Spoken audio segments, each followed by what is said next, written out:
요즘은 없어졌는데 제가 학교 다닐 때만 해도 고등학교 때 교련이라는 과목이 있었어요. 군사훈련도 배우고 또 의료보건 관련된 것도 배우고 그랬습니다. 실제 교련에 그 시험 문제에 나오던 내용인데 한번 맞춰보십시오. 응급 환자가 발생했을 때 제일 먼저 해야 할 일은 환자의 땡땡을 확보하는 일이다. 이게 문제입니다. 땡땡에 들어갈 건 뭘까요? 기도입니다. 기도. 예, 공기가 다니는 길, 기운 기자의 길도자 아닙니까? 이게 숨길이 확보가 돼야 그 다음에 뭐 팔 부러진 것도 고치고 다리 부러진 것도 고치는 것이지, 기도가 막혀버리면 다른 거 해봐야 소용이 없지요. 근데 꼭 공부를 안 하는 애들은 참 창의적인 답을 잘 씁니다. 실제로 어떤 답들이 있었냐면, 환자의 목숨을 확보해야 된다. 틀린 말은 아닌데 정답이 아니에요. 환자의 안전을 확보해야 된다. 때려 맞추는 거죠. 내용은 비슷한 것 같은데 정답은 아니에요. 심지어 어떤 학생은 환자의 지갑을 확보해야 된다. 왜 지갑을 확보해야 되냐 그랬더니, 정신 잃었을 때 훔쳐가면 어떡하냐고. 아니 지금 정신 잃어가 죽게 생겼는데 그 지갑 몇 푼이 뭐가 중요합니까? 네? 여러분, 지갑을 확보하는 게 중요한 게 아니라 살아야 되니까 기도를 확보해야 돼. 기도. 근데 여러분이 지금 다 웃으셨지만 이걸 우리의 삶에 대비하면, 우리의 신앙생활에 대비하면 우리가 이런 어리석은 행동을 할 때가 많이 있습니다. 저는 이 얘기를 들으면서 내린 결론이 뭐냐면, 기도를 확보하기 위해서는 기도해야 한다. 제가 만든 거예요. 앞에 기도와 뒤에 기도는 다른 거죠. 앞에 기도는 기운 기자에 길도자를 써서 기도, 우리의 숨길을 말하는 것이고, 뒤에 기도는 빌 기자에 빌도를 써서 하나님께 드리는 기도입니다. 우리의 숨길이 확보되려면 하나님께 기도해야 됩니다. 지금 지갑 챙기고 할 그런 시간이 없어요. 내 영혼이 죽게 생겼는데, 우리 가정이 영적으로 피폐해지게 생겼는데 언제 지갑 찾고 앉았습니까? 근데 어리석은 인간들이 그 중요한 순간에 그 지갑에 매달리다가 숨길이 막힌단 말이에요. 하나님과의 길이 막힌다 그 말이죠. 사랑하는 성도 여러분, 기도는 아무나 하는 게 아닙니다. 목사님 그러면 기도하려면 뭐 공부해야 됩니까? 그런 얘기는 아닙니다. 목사님 기도하려면 돈이 많아야 됩니까? 그런 얘기 아닙니다. 기도하려면 뭐가 있어야 되느냐? 믿음이 있어야 됩니다. 아무나 기도하는 거 아닙니다. 나의 기도를 들으시는 그 하나님이 살아계신 하나님, 전능하신 하나님, 나의 이 작은 신음에도 귀 기울이시고 응답하시는 하나님이라고 하는 확실한 믿음이 있을 때에 우리의 기도가 응답될 줄 믿습니다. 기도는 믿음에 기도해야 한다 그 말.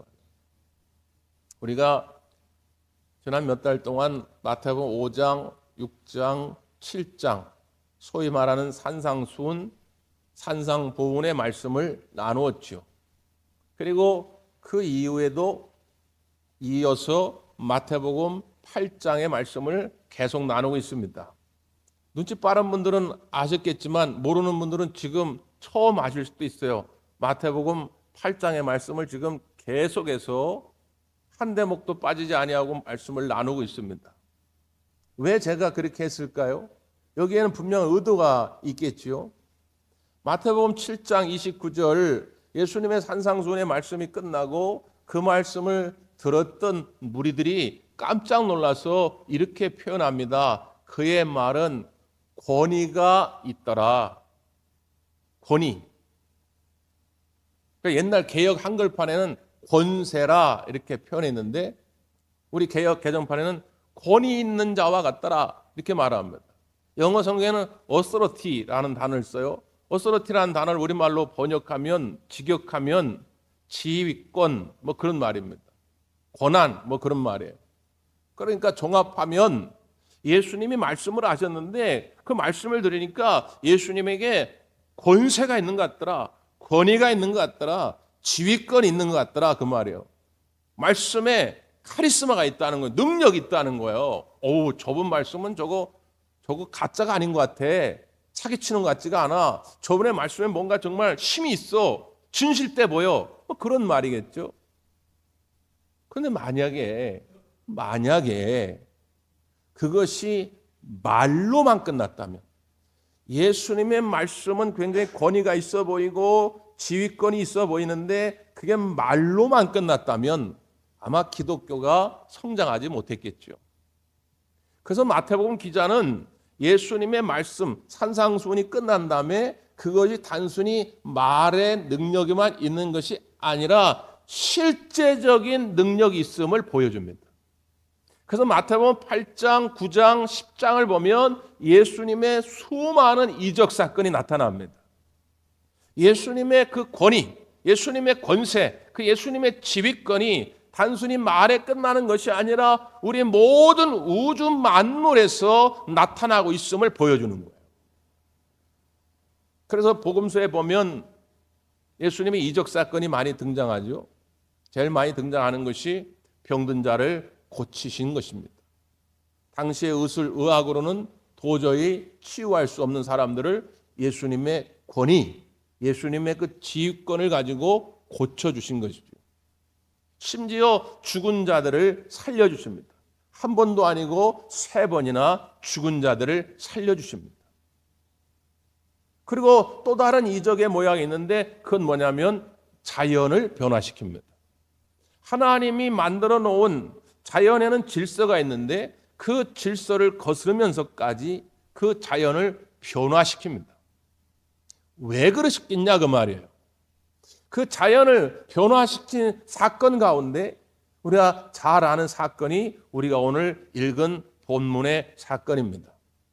제자들이 배를 타고 갈릴리 바다를 건너다가 중앙쯤에 이르렀을 때 큰 풍랑을 만납니다. 물결이 요동칩니다. 해가 뒤집어져 가지고 죽기 일보 직전입니다.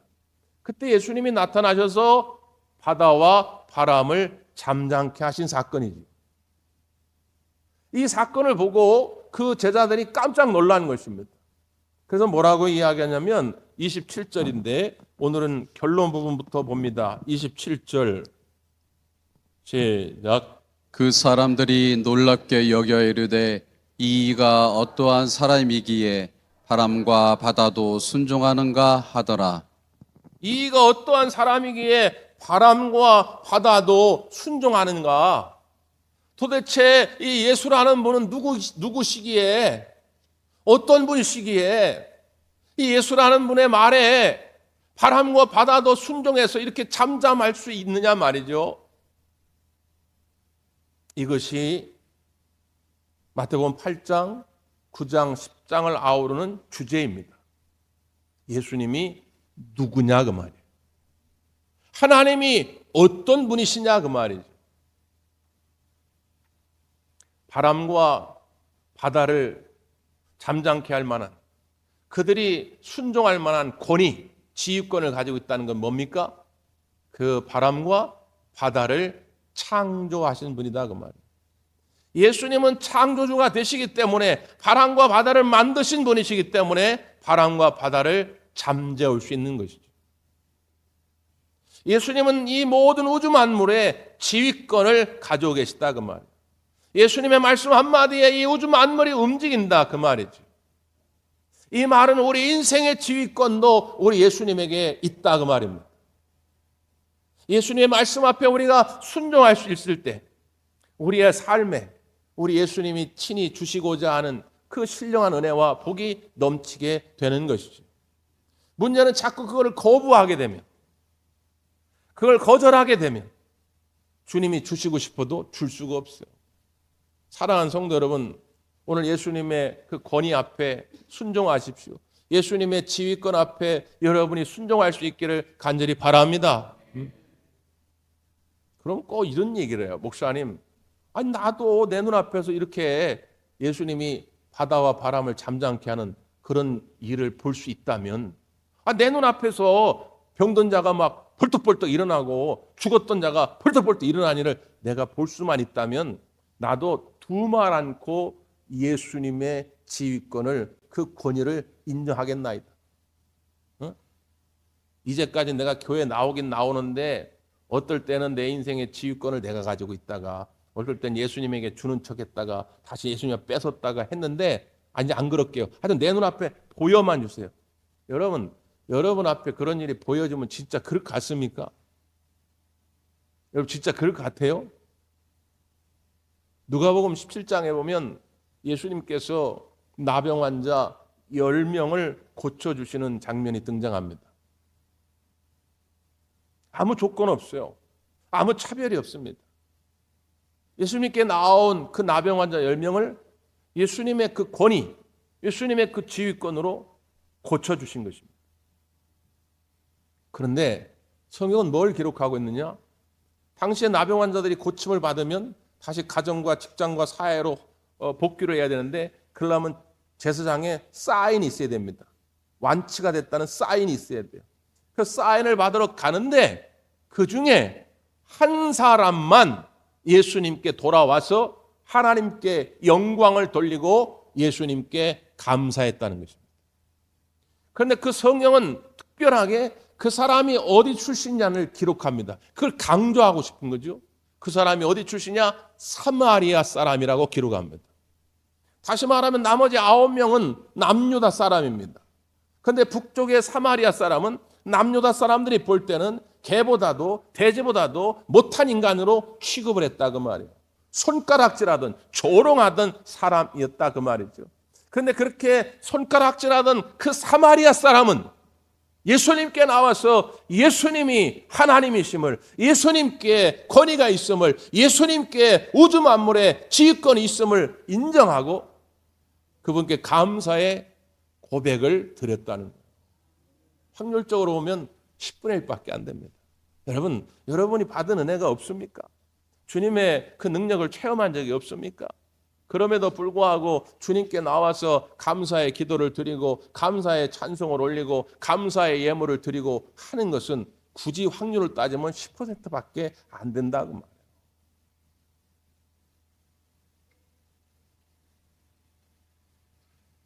오늘 이 본문의 말씀을 통해서 다시 한번 바람과 바다의 주인이 누구인지, 하늘과 땅의 주인이 누구인지, 내 인생의 주인이 누구인지를 여러분 깨달으시고 오늘 그 주님 앞에 여러분의 삶의 지휘권을 인정해 드릴 수 있기를 간절히 바랍니다.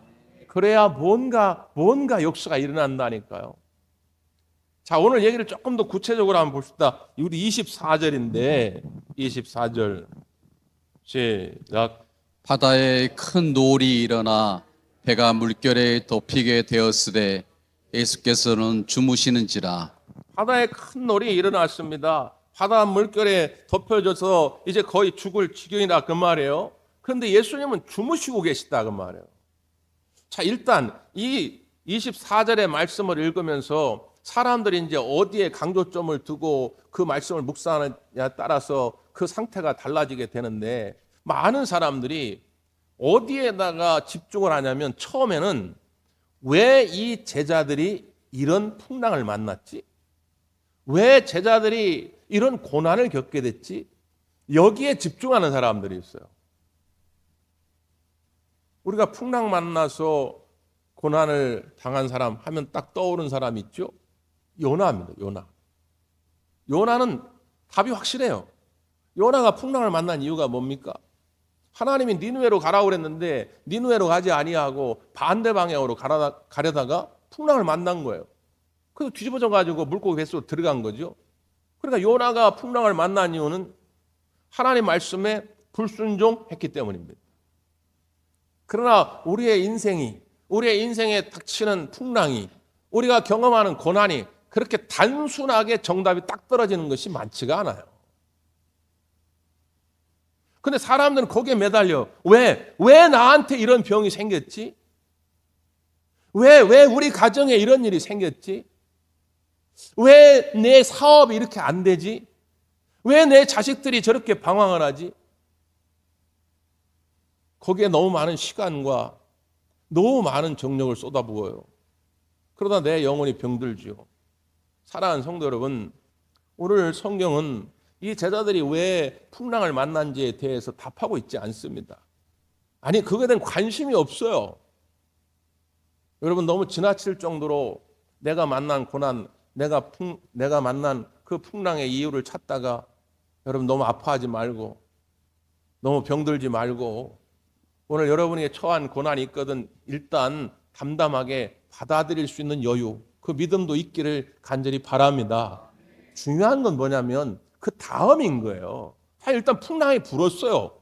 자, 배가 뒤집어질라 그럽니다. 내 가정의 배가, 내 사업의 배가, 내 건강의 배가 다 뒤집어질라 그래. 자, 그 다음 어떻게 해야 되냐 그 말이에요. 자, 그런데 예수님이 주무시고 계시다.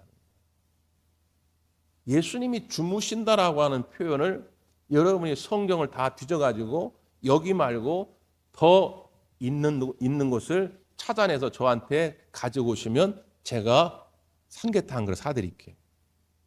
성경 어디를 뒤져보아도 예수님이 주무셨다는 기록은 여기밖에 없습니다. 그럼 예수님이 안 주무셨을까요? 평소에? 주무셨겠죠. 예수님도 인간의 모습으로 이 땅에 오셨기 때문에 피곤하고 밤이 되면 주무셨겠죠. 그러나 그런 시시콜콜한 것을 다 성경이 기록하고 있지 않다 그 말이에요. 생리적 현상에 의해서 주무시는 것까지 성경은 기록하고 있지 않다 그 말이에요. 근데 왜 오늘 이 본문은 예수님이 주무셨다라고 강조하고 있냐고. 여기 예수님의 마음이 있습니다. 자, 일단 이 배 가운데 예수님이 함께 하시잖아요. 예수님이 주무신다고 해서 함께 하지 않는 것이 아니잖아요. 여러분, 막 풍랑 일고 막 제자들이 막 죽겠다고 난리가 났는데 예수님 정말 깊은 잠에 들어가지고 이 사실을 모르고 있을까요? 어찌 보면 예수님은 주무시는 척 했을 수도 있어요. 예수님은 어떤 기대를 가지고 계셨냐면 아무리 풍랑이 있는 이런 상황일지라도 아무리 정말 죽을 것 같은 그런 공포와 두려움 있는 상황일지라도 그 함께 하시는 예수님을 기억하면서 그 예수님을 바라보면서 제자들이 그 두려움을 떨쳐버리기를 예수님이 기대하고 계셨던 것이죠. 오늘 이 시간에도 여러분 가운데 이런 인생의 풍랑이 찾아온다 할지라도 우리 예수님이 여러분 가운데 함께 하심을 믿으시기를 바랍니다. 그 믿음이 있느냐 없느냐가 하늘과 땅 차이예요. 오늘 우리 민족의 광복이 찾아온 광복절 81주년을 기념하면서 교회는 이 주의를 지키고 있습니다. 민족의 해방, 민족의 광복을 위해서 기독교가 끼친 영향력은 막대하지요. 6.25 전쟁 이후에 민족의 재건을 위해서 한국교회가 끼친 영향은 막대합니다. 물론 한국교회가 가지고 있는 부정적인 모습도 있습니다. 전혀 없다는 건 아닙니다. 그럼에도 불구하고 우리가 한국 근현대사를 논할 때 이 나라와 민족의 이 중흥의 역사를 이야기할 때 기독교를 빼놓고는 설명이 안 됩니다. 일제강점기 때 많은 사람들이 그 일제의 폭압 속에서 굴복해 갈 때도 우리 주기철 목사님 또 감리교회 강정근 목사님 같은 분들 죽으면 죽으리라는 각오로 그들과 맞섰지요. 3.1운동 때에도 33인 가운데 16명의 우리 기독교인들이 죽으면 죽으라는 각오를 가지고 태극기를 휘날리며 대한독립 만세를 외쳤습니다. 아니 어떻게 그렇게 할 수가 있었을까?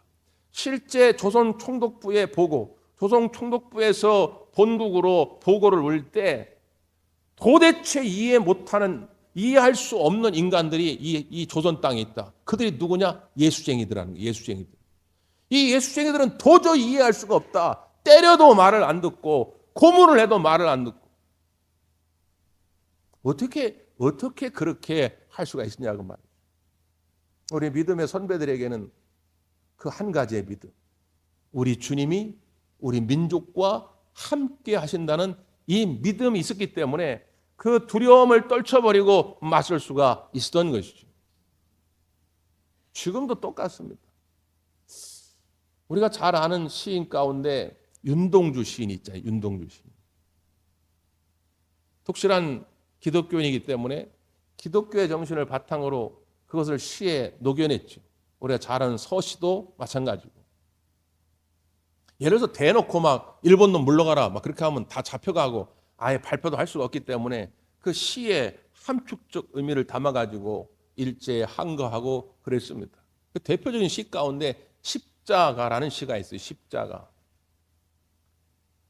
제가 한번 낭송해 드릴게요. 전반부는 이렇게 됩니다. 쫓아오던 햇빛인데 지금 교회당 꼭대기 십자가에 걸리었습니다. 첨탑이 저렇게도 높은데 어떻게 올라갈 수 있을까요? 종소리도 들려오지 않는데 휘파람이나 불며 서성거리다가. 여러분, 이 전반부를 읽을 때 분위기가 좀 이렇게 밝은 분위기가 느껴집니까? 아니면 좀 어두운 분위기가 느껴집니까? 어두운 분위기가 느껴지죠. 그런 거예요. 처음에 쫓아오던 햇빛인데, 쫓아오던 햇빛, 이 햇빛은 광복, 광명을 의미합니다. 뭔가 될 듯 될 듯 하면서 그 햇빛이 쫓아오는데 발걸음을 멈춰보니까 우연찮게 그 햇빛이 저 교회당 십자가에 딱 걸려 있는 거예요. 그런데 어떤 느낌이 드냐? 첨탑이 저렇게도 높은데 어떻게 올라갈 수 있을까요? 그 사모하고 꿈꾸는 광복과 광명의 세계는 저 높이 있어. 올라갈 수가 없어. 이룰 수가 없는 거예요. 그 무기력한 자기의 모습을 이렇게 표현합니다. 종소리도 들려오지 않는데 휘파람이나 불며 서성거리다. 종소리는 희망의 종소리예요. 광복의 종소리. 근데 들려오지 않습니다. 그러니까 나는 휘파람이나 그냥 세상의 낙에 빠져가지고 세상 욕심에 빠져가지고 그냥 왔다리 갔다리 하는 그런 인생이 된 거예요. 이게 자신의 이런 부족함, 자신의 무기력함, 이 민족이 일제의 폭압 속에서 어떻게 할 수 없는 이 답답한 마음을 묘사한 것이죠. 이게 실제 중고등학교 문제도 나오고 그래요. 제가 이거 설명을 잘하는 거예요. 잘 들으면 중고등학교 문제를 풀 수가 있어요. 문제를. 이 시어에 함축된 의미가 뭔가. 그러니까 이게 전반부는 굉장히 암울합니다. 근데 후반부에 가서 반전이 일어나요. 후반부는 이렇게 돼 있어요.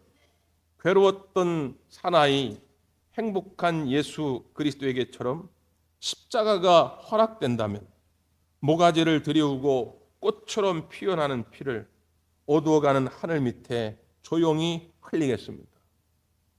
십자가를 이렇게 바라보고 있는데 그 십자가에 달리신 누가 떠올랐어요? 예수님이 떠올랐어요. 괴로웠던 사나이, 행복한 예수 그리스도에게처럼. 참 시인들은 천재예요. 이 괴로움과 행복은 정반대 이미지 아닙니까? 근데 십자가에 달리신 예수님을 바라보면서 이 정반대의 감정을 동시에 느낀 거예요. 괴로웠던 사나이, 행복한 예수님. 육신적으로 보면 십자가의 고통이 괴로웠겠죠. 근데 예수님은 행복했다는 거예요. 왜 행복했습니까? 괴로웠지만 하나님 뜻에 순종하여 자기 희생의 길을 걸어갈 때에 그로 말미암아 온 인류가 다 구원받게 되었으니 예수님은 행복할 수밖에 없었다는 거예요. 그 십자가의 신비, 그 십자가의 능력을 깨닫게 되는 순간 이 무기력에 빠져있던 시인은 힘을 냅니다. 그리고 자기 희생을 결단하는 거예요. 그래서 뭐라고 결단했어요? 모가지를 들이우고 꽃처럼 피어나는 피를. 모가지를 드린다는 거예요. 죽으면 죽으리라. 나는 이게 나아가겠다는 거예요. 그래서 그 순교의 피를 꽃으로 표현합니다. 꽃으로 피어나는 피를 어두워가는 하늘 밑에 조용히 흘리겠습니다. 이런 배짱, 이런 담대함이 있었기 때문에 일제강점기의 기독교인들이 일제의 폭압 속에서도 맞서 싸울 수가 있었던 것입니다. 지금도 여전히 우리가 영적 전쟁에서 사탄의 공격을 받습니다. 옛날처럼 총과 칼로 위협하는 건 아니지만 여러 가지 세상적인 유혹으로 제약의 길로 우리를 유혹합니다. 여러분, 우리가 어떻게 담대할 수 있겠습니까? 어떻게 싸워 이길 수 있겠습니까? 그것은 오직 살아계신 그 하나님, 나와 함께 하시는 그 하나님, 창조주가 되셔서 이 모든 만물의 지휘권을 가지고 운행하시는 예수님이 나와 함께 하신다고 하는 이 믿음만이 이 영적 전쟁에서 승리하게 할 줄 믿습니다. 이 믿음을 우리가 가지고 있어야 한다고. 그런데 우리가 그렇게 살기가 쉽지 않은 거예요. 제자들도 마찬가지입니다. 자, 제자들의 반응을 한번 보세요. 25절, 26절인데요. 25절, 26절 시작. 그 제자들이 나와 깨우며 이르되 주여 구원하소서 우리가 죽겠나이다. 예수께서 이르시되 어찌하여 무서워하느냐 믿음이 작은 자들아 하시고 곧 일어나사 바람과 바다를 꾸짖으시니 아주 잔잔하게 되거늘. 제자들은 난리가 났죠. 당연하죠. 저나 여러분 똑같았을 겁니다. 지금 배가 흔들리고 뒤집어져서 죽게 생겼는데 가만히 있을 사람 누가 있겠습니까? 그러니까 주무시고 있던 예수님을 막 흔들어 깨우는 거예요. 예수님 지금 주무실 때가 아닙니다. 빨리 일어나가지고 우리를 좀 살려주세요. 그래서 예수님이 일어나셔가지고 꾸짖습니다. 근데 여기서 문제입니다. 예수님이 일어나셔가지고 꾸짖는데 몇 번을 꾸짖었을까요? 한 번을 꾸짖었을까요? 두 번을 꾸짖었을까요?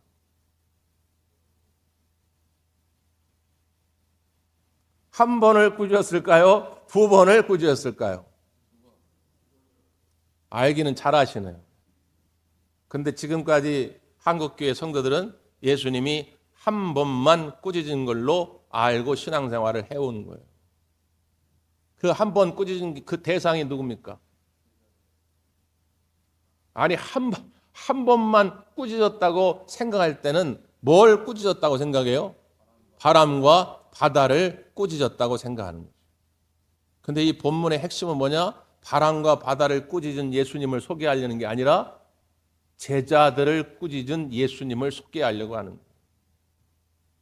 믿음이 적은 자들아, 너희 왜 무서워하느냐? 왜 두려워하느냐? 근데 지금까지 많은 성도들이 이 앞에 부분에 대해서는 생각하지 아니하고 뒤에 바람과 바다를 꾸짖은 그 예수님만 생각해가지고 늘 기도할 때 그렇게 기도하는 겁니다. 하나님, 예수님 도와주세요. 나를 힘들게 하는 이 바람과 바다, 나를 힘들게 하는 이 질병의 문제, 나를 힘들게 하는 이 돈의 문제, 나를 힘들게 하는 이 사람의 문제, 하나님 이 문제를 꾸짖어 주시옵소서. 이렇게만 기도한다고 말이에요. 이 기도가 나쁘다는 게 아닙니다. 틀렸다는 게 아닙니다.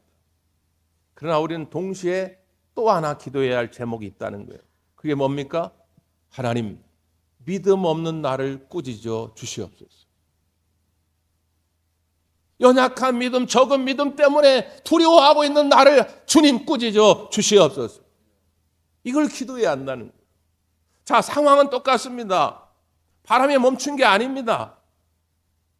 여전히 풍랑 속에서 배는 뒤집어질 위기 속에 있어요. 그럼에도 불구하고 예수님 뭐라고 말씀하느냐? 너의 믿음이 더 강력해지면 두려움은 사라질 거라는 거예요.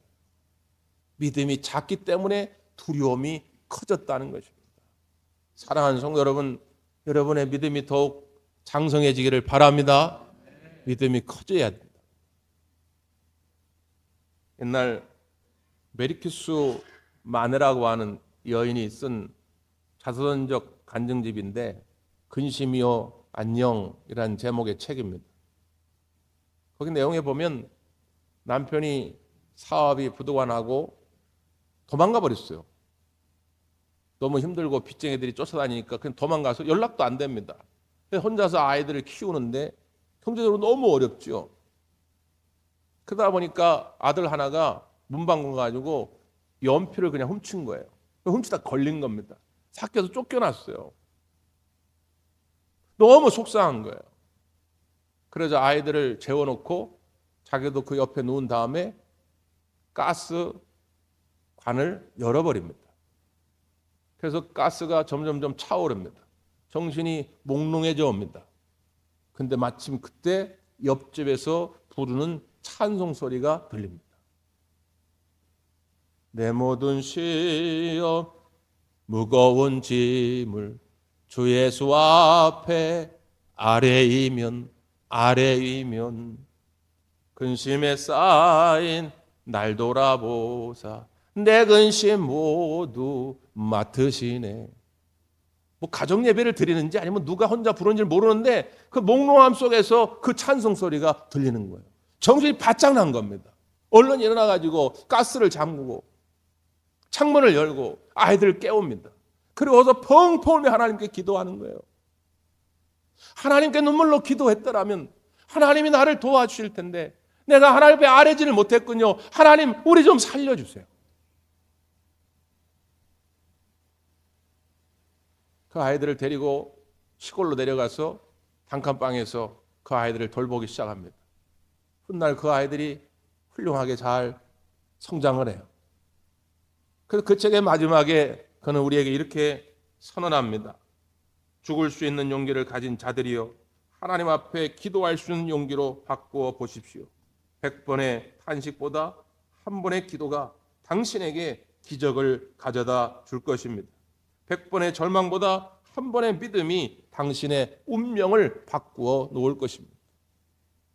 여러분, 누구에게나 두려워할 만한 일이 있습니다. 그 인생의 풍랑이 우리에게 전혀 안 찾아온다? 그런 말은 아닙니다. 찾아올 수 있죠. 그럼에도 불구하고 우리 주님이 여러분 곁에 계십니다. 우리 주님이 여러분을 도와주실 것입니다. 그 믿음을 가지고 그 풍랑을 이겨내시기를 간절히 바랍니다. 기도하겠습니다.